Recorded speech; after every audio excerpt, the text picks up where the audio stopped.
નમસ્કાર મિત્રો, આજના વિડીયોમાં આપણે વાત કરવા જઈ રહ્યા છીએ એક એવા પ્રશ્ન વિશે જે ઘણા લોકોના મનમાં આવે છે। જો બાળ લગ્ન થઈ ગયા હોય તો શું મેરેજ સર્ટિફિકેટ બની શકે કે નહીં?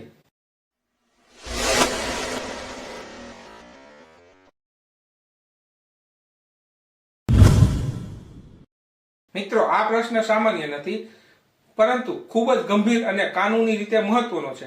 ઘણીવાર ગામડામાં અથવા અજાણતા લોકો બાળપણમાં જ લગ્ન કરી દે છે અને પછી જ્યારે ઉંમર થાય છે ત્યારે મેરેજ સર્ટિફિકેટ બનાવવા માટે જાય ત્યારે તેમને મુશ્કેલી પડે છે। તો ચાલો આજે આપણે સંપૂર્ણ કાનૂની રીતે સમજીએ કે આ સ્થિતિમાં શું થાય છે। સૌથી પહેલા સમજીએ કે ચાઇલ્ડ મેરેજ શું છે।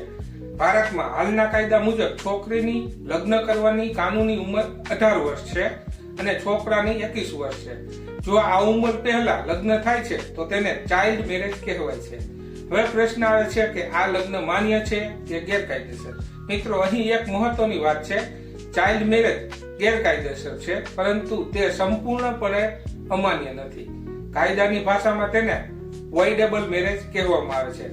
તેનો સરળ અર્થ એ છે કે આ લગ્ન થયેલા ગણાય છે, પરંતુ જે વ્યક્તિની નાની ઉંમરે લગ્ન કરેલ છે તે મોટા થયા પછી કોર્ટમાં જઈને આ લગ્નને રદ પણ કરાવી શકે છે। હવે આવીએ મુખ્ય મુદ્દા પર, શું આવા લગ્ન પછી મેરેજ સર્ટિફિકેટ મળી શકે? તો તેનો જવાબ છે હા, કેટલીક પરિસ્થિતિમાં મળી શકે છે। જો બંને પતિ પત્ની હવે કાનૂની ઉંમર પાર કરી ચૂક્યા છે અને બંને પોતાની મરજીથી સાથે રહે છે અને કોઈ પણ પ્રકારનો વિવાદ નથી, તો તેઓ મેરેજ રજીસ્ટ્રેશન માટે અરજી કરી શકે છે। પરંતુ અહીં એક મોટો પ્રશ્ન છે, જો અધિકારીને લાગે કે આ ચાઇલ્ડ મેરેજ છે અથવા કોઈ ફરિયાદ છે તો તેઓ મેરેજ સર્ટિફિકેટ આપવા માટે ઇનકાર પણ કરી શકે છે।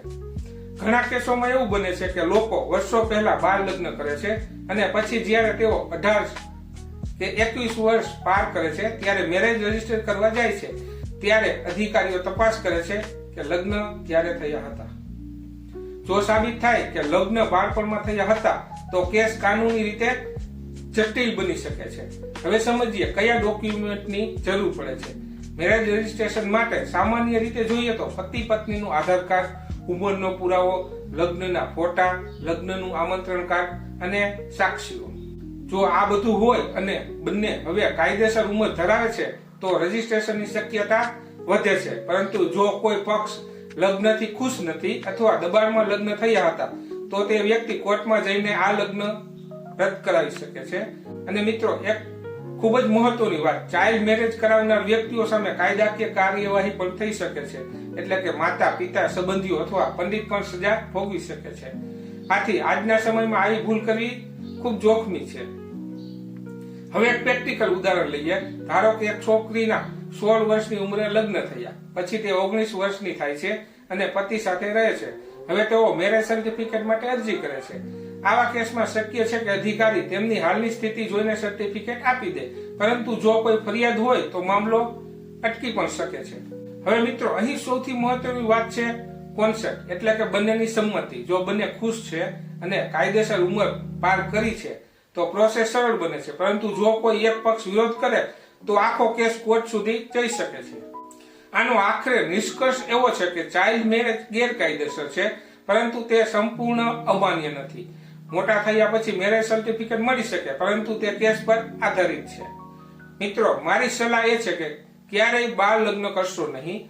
કાયદો પણ તેનું સમર્થન કરતો નથી અને ભવિષ્યમાં મોટી સમસ્યાઓ ઊભી કરી શકે છે। જો તમે અથવા તમારા ઓળખીતામાં કોઈ આવી પરિસ્થિતિમાં હોય તો પહેલા કાનૂની સલાહ લો અને પછી આગળ વધો। મિત્રો, ચાઇલ્ડ મેરેજ પછી મેરેજ સર્ટિફિકેટ મળી શકે છે, પણ તે કાનૂની રીતે જોખમી અને પરિસ્થિતિ પર આધારિત છે, તેથી સાવચેતી રાખવી જરૂરી છે। મિત્રો, આ વિડીયો માત્ર શૈક્ષણિક માહિતી માટે છે। દરેક કેસની પરિસ્થિતિ અલગ અલગ હોઈ શકે છે, તેથી જરૂર જણાય તો કાયદાકીય સલાહ જરૂર લેવી। આભાર।